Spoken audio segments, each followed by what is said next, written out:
예, ISMS 인증 체계에 대해서 이어서 설명해 드리겠습니다. 뭐 내용 자체는 어렵지 않으니까요. 기본적으로 대통령이래 미래창조과학부 장관 주관으로 하고 있고요. 사실은 이 그림 하나를 보면 됩니다. 그래서 지금 한국인터넷진흥원이 여기 있고, 그 다음에 인증심사원, 그죠? ISMS 위촉된 사람, 그 다음에 미래창조과학부, 그 다음에 인증위원회. 자, 인증에서의 키워드, 핵심은 뭐냐면 독립성이에요. 독립성이고, 독립적이고, 객관적이다. 즉, 이거는 얘네가 그 정보보호 관리 체계를 잘했다고 얘기하는 게 아니라 이런 전문가들이 잘했다고 얘기한 거다. 이렇게 만들어내는 게 굉장히 중요합니다. 그래서 인증기관인 인터넷진흥원 혹은 심사기관 그래도 됩니다. 인증도 하고 심사도 하니까. 그리고 최종 인증을 줄 때는 인증위원회에서 그 인증을 부여합니다. 그러면 인증위원회는 인터넷진흥원이 어떤 전문가 집단을 소집을 해서 그 전문가 집단이 최종 인증을 준다, 그런 얘기가 되는 거고요. 미래창조과학부는 뭘 하냐면 법제도 개선이나 정보통신망법에 대한 변경, 그 다음에 정책, 그죠? ISMS 인증의 정책, 그리고 그 정책 중에 하나가 대통령령이 정하는, 예를 들어서 이용자 수, 매출액 기준으로, 그죠? 누가 의무 인증 대상이냐, 이런 것들이 정책이 되겠죠. 그래서 그런 것들을 하는 게 미래창조과학부의 주 역할인 거고, 인터넷진흥원은요, 가장 기본적으로는 심사원을 양성하는 겁니다. 즉, 인터넷진흥원은 ISMS 심사원을 양성하는 것도 중요한 일이기 때문에 매년 심사원을 양성해야 됩니다. 어떤 식으로든, 물론 숫자나 이런 걸 조정할 수는 있겠지만, 이 심사원들을 신규로 배출하고 보수교육하고 이런 게 주요 일 중에 하나라는 거죠. 그래서 인증심사원 양성하고, 또 하나 인증위원회를 운영하는 거죠. 그죠? 인증을 준다 안 준다에 결정하는 게 아니라 이 인증위원회를 개최하거나 관리하는 역할을 부여하고, 여기에서 이제는 OK가 되면 인증서를 부여하는 거고요. 인증심사원은 말 그대로 그냥 심사를 가는 겁니다. 그래서 최초심사, 4호심사, 갱신심사 하는 거고, 그 심사를 인터넷진흥원이 이걸 다 할 수 없으니까, 이게 일이 많다 보니까요, 대행기관을 만들어 놨어요. 그래서 심사기관이 현재 2군데, 이제 하나 더 늘 겁니다. 그래서 한국정보통신진흥협회, 한국정보통신기술협회, 이거 잘 안 이어져요, 이런 게.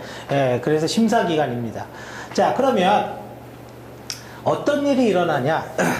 자, 이제 상상을 한번 해보자고요. 그냥 우리가 A라는 어떤 회사입니다. 인증을 받아야 돼요. 그러면 ISMS를 준비를 하고 운영을 합니다. 2달 동안 운영을 하고 한국인터넷진흥원에 연락을 해서 우리 심사 받을 거예요 라고 이제 신청을 합니다.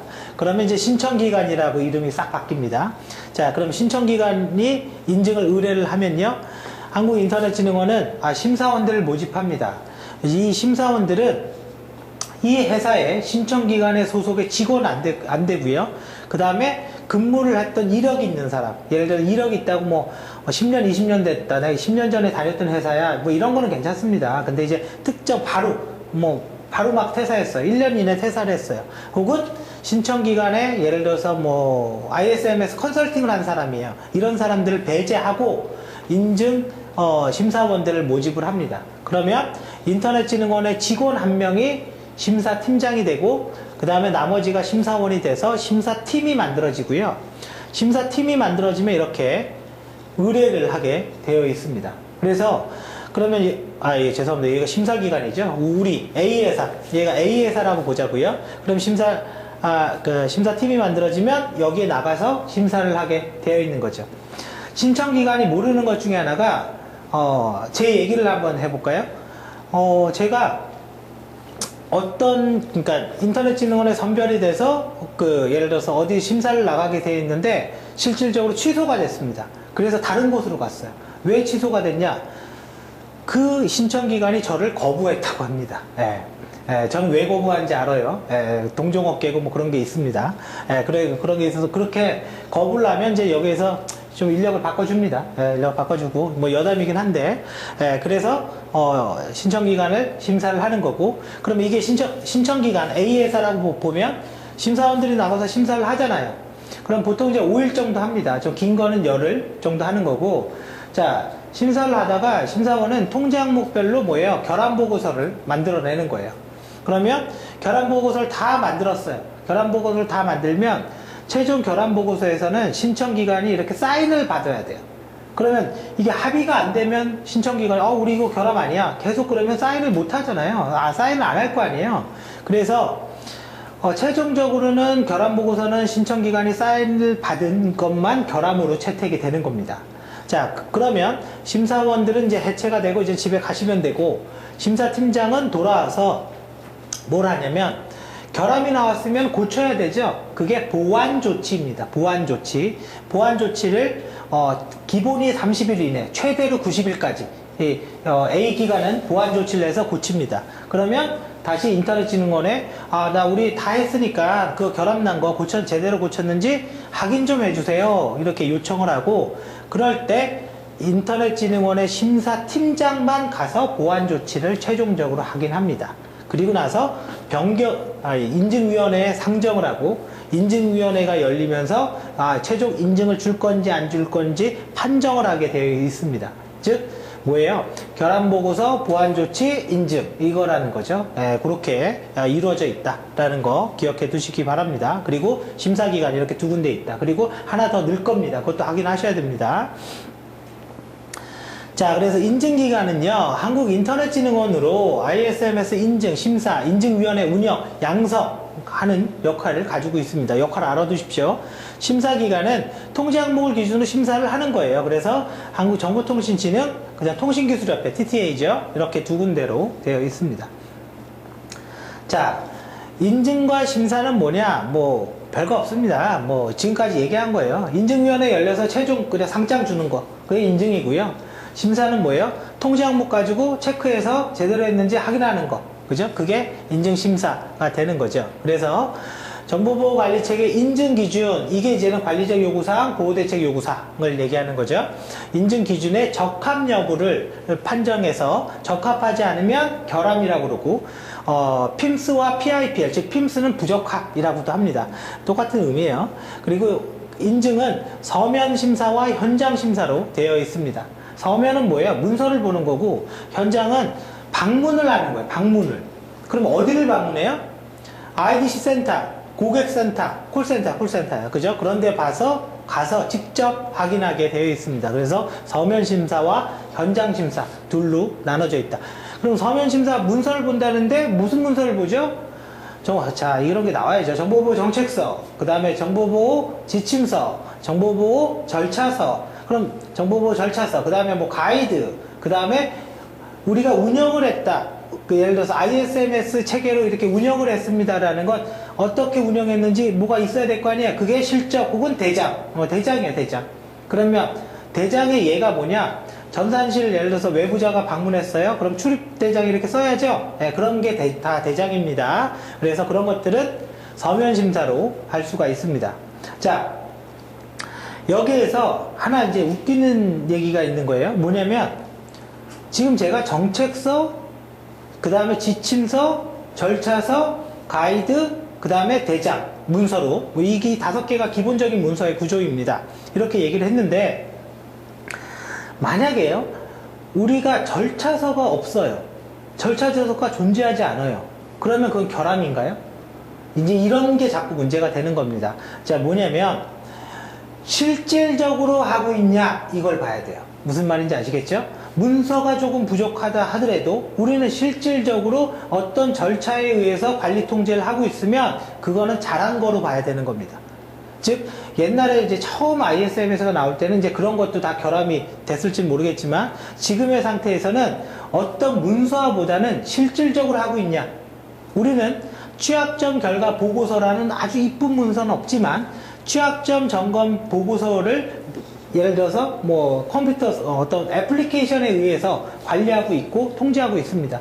그러면 문서가 있든 없든 하는 거죠. 그건 하는 겁니다. 그래서 여러분들이 나중에 심사원이 돼서 실제 심사를 할 때 절대로 문서 위주의 심사를 하면 안 됩니다. 그리고 절대로 말로만 듣고 확인하셔도 안 되고 직접 확인해 보셔야 됩니다. 그렇다고 커맨드를 쳐서 하라는 건 아닙니다. 커맨드는 거기 신청기관만 칠 수 있어요. 심사원은 칠 수가 없습니다. 그래서 그렇게 그거 기억해 두세요. 절차서 문서가 없다고 실제 이게 결함이냐? 아닙니다. 그건 서면심사와 현장심사로 되어 있습니다. 자, 그 다음에 인증심사의 방법 및 종류. 자, 인증심사의 방법 및 종류 그 내용인데요. 쭉 한번 보죠. 자, 인증 준비 단계, 그 다음에 구축, 운영, 신청, 심사 결과, 사후 관리 이렇게 되어 있습니다. 근데 이제 요걸 보기 전에 한국인터넷진흥원도 심사원한테 월급, 그러니까 또 심사비 주고, 그 다음에 인증위원회 뭐 열리면 인증위원회 오신 분한테 돈도 줘야 되고, 하다못해 인증서 하나라도 출력해서 줘야 되고, 이러려면 돈이 필요하잖아요. 그래서 인증 비용이라는 거를 받을 수밖에 없는데, 자, 여기에서 중요한 포인트가 하나 있습니다. 개인정보를 인증하는 PIMS와, 그죠? 정보통신사업자를 인증하는 ISMS 인증은요, 약간의 포커스가 다릅니다. 초점이 다른데, ISMS는 뭔가 인증을 볼 때 가장 중요한 기준이 뭐냐면, 그거는 정보 자산을 기준으로 하는 겁니다. 정보 자산에 대한 위협, 정보 자산의 취약점, 정보 자산의 위험 분석, 정보 자산에 대한 정보보호 계획서, 정보 자산에 대한 정보보호 대책 명세서, 이 대책 명세서를 이행하기 위한 정보보호 정책서, 정보보호 지침서, 정보보호 절차서, 정보보호 대장 이렇게 돼 있는 거예요. 네, 뭐 아시겠어요? 모르시겠죠? 너무 빨라서 이게 봐보세요. 이렇게 스피드 있게 말해야 됩니다. 네, 그래야지 빨리 문제를 푸는 거지. 저 ISMS 관리책이 어떻게 되어 있지? 이러면 게임 끝납니다. 시험 시간 초과해요. 물론 지금 제가 이렇게 말로 한 거는요, 뒤쪽에 2장에서 다 나오니까요. 그냥 듣고 넘어만 가십시오. 자, 그러니까 ISMS는 자산을 중심으로, 예를 들어서 자산 그냥 간단하게 보자고요. 서버가 5대 있어. 서버가 5대 있는 곳을 심사하는 거와 서버가 100대가 있는 곳을 심사하는 거에 심사 비용이 다르다, 그 얘기인 거예요. 근데요, PIMS는 주요 포커스가 뭐냐면 개인정보예요. 개인정보. 개인정보를 쓰는 사람 누구죠? 개인정보를 다루는 사람? 개인정보 취급자예요. 취급자. PIMS는 인증 비용을 결정할 때 개인정보 취급자의 수가 몇 명이냐, 그러면 이런데 굉장히 어렵죠. 어디냐면 SK텔레콤. SK텔레콤 봐보세요. 홈페이지에서 개인정보도 관리하고, 우리가 상식적으로 생각하면 알 수 있습니다. 홈페이지 개인정보 관리하고, 본사에서도 개인정보 취급자가 있을 거고요. 각 대리점에도 뭐 직영점이 있고 대리점이 있죠. 그럼 거기도 개인정보 취급자가 있을 거고, 대리점은 다른 회사예요. 회사가 수탁기관이에요. 다른 회사. 그러니까 여기는 또 인증 범위가 어떻게 되지? 이런 논쟁이 있게 되겠죠. 그러니까 이렇게 온라인과 오프라인 비즈니스를 같이 하는 기업은 개인정보에 대해서 심사하는 게 굉장히 어렵습니다. ISMS도 마찬가지 어렵습니다. 온라인과 오프라인, 온라인이라면 온라인, 오프라인이라면 오프라인 이렇게 딱 나눠지면 좋은데, 이렇게 두 개를 병행하는 업체들은 굉장히 힘들게 되어 있고요. 자, 그래서 우리가 PIMS 인증을 받는데 취급자 수를 잘못 올렸어요. 그러면 비용이 조금 줍니다. 무슨 얘기인지 아시겠죠? 자산을 잘못했어. 그러면 인증 범위가 왔다 갔다 하는 겁니다. 그러면 자, 그래서 ISMS의 주요 핵심은 자산이다. 그거 기억하세요. 그럼 자산이 뭐냐? 이게 중요하겠죠? 그건 뒤에 나옵니다. 개인정보 취급자는 뭐냐? 이거 중요하겠죠? 이게 뒤에 나옵니다. 왜? ISMS도 개인정보가 주는 아니지만 개인정보를 완전히 배제할 수는 없습니다. 자, 한번 보죠. 인증 준비 단계, 관리 체계 및 인증을 이해하고, 지금 우리 이해하고 있는 거죠? 예, 이게 준비하는 거예요. 경영자 지원을 설득해야 된다. 돈 대주세요. 인력 주세요. 이런 거겠죠? 경영자 지원을 설득할 때 주요 설득사항은 뭐겠어요? 우리 의무인증 대상입니다. 그러면 야, 그거 안 받으면 어떻게 되는데? 이렇게 물어볼 거예요. 3천만 원 정도 과태료 매년 내시면 됩니다. 그럼 컨설팅 비용 얼마야? 1억입니다. 야, 됐어. 그러면 그냥 3천만 원 내자. 이렇게 될 수도 있어요. 근데 이 설득의 주 내용은 뭐예요? 만약에 의무인증 대상자가 지금 경영진의 거부로 인해서 인증을 받지 않으면 사장님은 해킹당했을 때 감옥 가실 수 있습니다. 그 얘기가 돼야 되는 거예요. 이해되시죠? 예, 그래서 경영자 지원 설득, 인증 준비 단계고요. 뭐 중요한 내용은 아니겠죠? 그 다음에 구축 단계. 관리적, 기술적, 물리적 관리 체계를 구축한다. 그죠?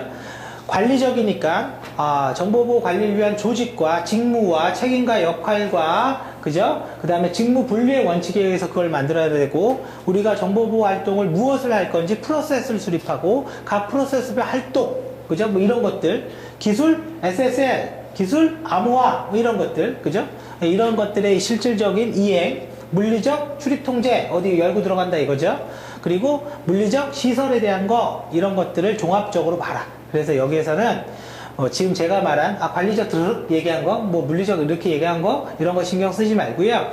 그냥 구축은 관리적, 기술적, 물리적으로 종합적으로 보는 거다 정도만 이해하시고 2장에서 하면 파트 2에서 하면 됩니다. 너무 조급해할 필요 없습니다.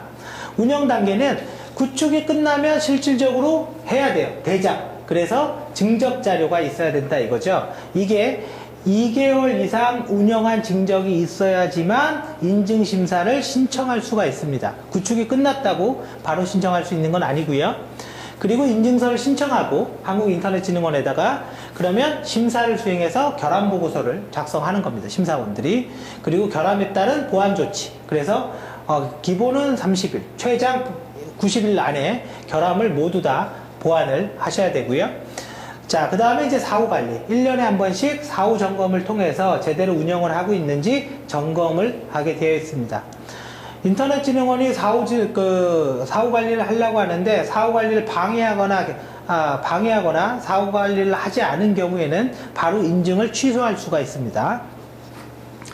자, 그렇게 되어 있고요. 자, 보죠. 서면심사는 여기 밑줄 하나 그어주세요. 정보보호 정책. 이 책을 딱 외워야 돼요. 정책, 지침, 절차, 증적. 이렇게. 정책, 지침, 절차, 증적. 뭐 추가적으로 하나 더 넣으면 가이드. 가이드는 뭐 인터넷에 있는 자료 써도 됩니다. 뭐 PC 보안 가이드, 취약점 점검 가이드, 뭐 이런 거예요. 그 다음에 현장 심사는 IDC 센터와 고객센터. 그 다음에 전산실. 자, IDC 센터 누가 들어갈 수 있지? 제한구역, 그죠? 통제구역, 이런 것들 구분하는 거. 그 다음에 고객센터, 봐보세요. 고객센터 콜센터라고 그랬어요. 콜센터 상담원들이 어떤 화면 쓰고 있지? 그 어떤 화면 보고 있지? 그 화면에 개인정보 얼마나 있지? 그리고 망분리는 어떻게 되어 있지? 매체 USB는 어떻게 되어 있지? 그 다음에 ARS 녹음된 거는 어디에 저장되고 ARS 녹음은 누가 들을 수 있지? 이게 바로 통제 항목을 점검하는 겁니다. 그래서 이런 체크리스트를 어느 정도 가지고 있어야 돼요. 지금 제가 말한 거는요, 정보보호 관리 체계의 통제 항목은 큰 제목만 있지 세부 내용이 없어요. 고객센터 방문할 때 뭐뭐 봐야 돼? 이게 없다고요. 그래서 여러분들은 이 강의를 통해서 그것까지 알아야지 결함인지 아닌지를 판단할 수 있습니다. 그렇다고 뭐 우리가 진짜 70년대도 아니고 유치하게 그 소화기 안 흔들었네? 소화기 점검 날짜에 날짜 안 적혔네? 이거 결함인데? 이거 정말 창피하잖아요. 이게 뭐냐면 우리가 그래도 뭐 아무튼 이런 거 한다라는 건 진짜 전문가든 아니든 전문가처럼 가는데 우리가 소화기 들고 소화기가 이거 좀 아닌 거 아니에요? 부끄러워요. 저는 솔직히 얘기해서 내가 그런 거 하고 있으면 내 스스로 정말로 부끄러워요. 그래서 그런 거 말고 좀 더 전문적으로 봐야 되고 시험도 바로 그런 게 나오는 겁니다. 그 전문적인 게 단순하게 통제 항목 리스트 암기 이거로는 안 되고요. 어떤 세부 내역이 있는지까지 다 보셔야 된다는 거고요. 그래서 서면심사와 현장심사는 심사원이 결함보고서, 그 다음에 신청기간은 30일 이내, 최대 60일까지 연장 가능하니까 두 개 더하면 90일이 되겠죠. 그렇게 가능합니다. 자, 심사 방법입니다. 자, 서면심사 아까 증적하는 거고, 그 다음에 현장심사, 기술적 관리적 보호대책 이행, 실질적으로 가서 확인해라 그 얘기인 거고, 보완조치는 결함에 대해서 보완조치 말 그대로 그렇게 하긴 하고 있습니다. 자, 그 다음에 여기 보면 정보보호 대책 적용 여부 있죠. 이게 통제 항목별로 어떻게 했냐, 통제 항목별로 어떻게 했냐. 정보보호관리 조직은요, 정보보호관리 조직 지침서를 만들었고 그 지침서에 따라 정보보호팀을 직무분리했고요. 그 정보보호팀에다가 책임과 역할 정의서를 부여했고, 얘네들은 이런 활동을 하고 얘네들은 이런 교육을 받습니다. 이런 내용들이 다 들어가는 거죠, 여기가. 그래서 원래 대책 명세서 하나를 보면 대략적으로 다 파악이 됩니다. 대략적으로. 그거는 파트 2에서 하겠습니다. 자, 심사는 최초 심사, 4호 심사, 4호 심사 2번 갱신 심사. 그래서 3년, 111이니까 3년이 되는 거고, 1년에 한 번씩 4호 심사를 받게 돼 있는 거고, 갱신 심사는 3년이 되면 인증 유효 기간이 끝나죠. 그때는 갱신 심사를 받게 됩니다. 또 하나, 갱신 심사는 정보보호 관리 체계 관련 법률이 확 바뀌거나 뭔가 이게 뭐 많이 바뀌었어요. 근데 그 많이 바뀌었다라는 기준은 좀 애매하긴 한데, 많이 바뀌거나 관리 체계가 주요 법률이 변경이 되거나 ISMS 관련 어떤 체계, 그 체계가 결과적으로는 통제 항목이겠죠. 통제 항목의 체계가 확 뭔가 바뀌었어요. 그런 경우에는 갱신 심사가 아니라 최초 심사를 받게 됩니다.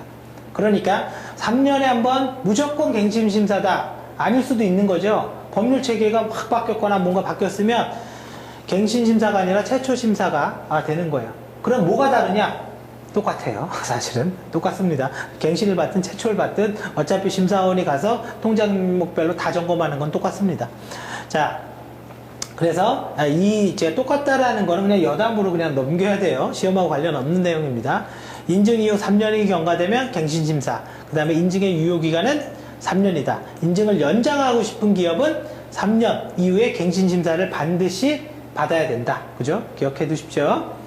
자, 그래서 최초 3년 뭐 얘기했던 거고요. 자, 그래서 여기까지 하면 지금 이제 인증 기본적인 체계를 전부 다 알았다고 보고요.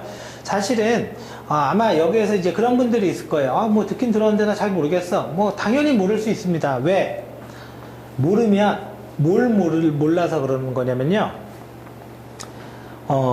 ISMS는요, 법률적 제도는 뭐고 조건은 뭐고 이런 것도 중요한데, 정말 중요한 거는 자산이 뭐지? 자산관리 대장에 엑셀로 정리하면 그 필드가 뭐가 있지? 위협은 어떻게 도출해야지? 취약점은 어떻게 분석해야지? 그죠? 그 다음에 취약점 어떻게 분석해야지? 위험 평가는 어떻게 해야지? 정보보호 계획서라는 문서는 도대체 어떤 내용들이 있어야 되지? 그죠? 그 다음에 보호대책 명세서는 어디까지 있어야지? 어떤 내용이 있어야지? 여기 이 6개 있죠? 이 6개가 머리에 체계가 딱 잡혀 있어야 돼요.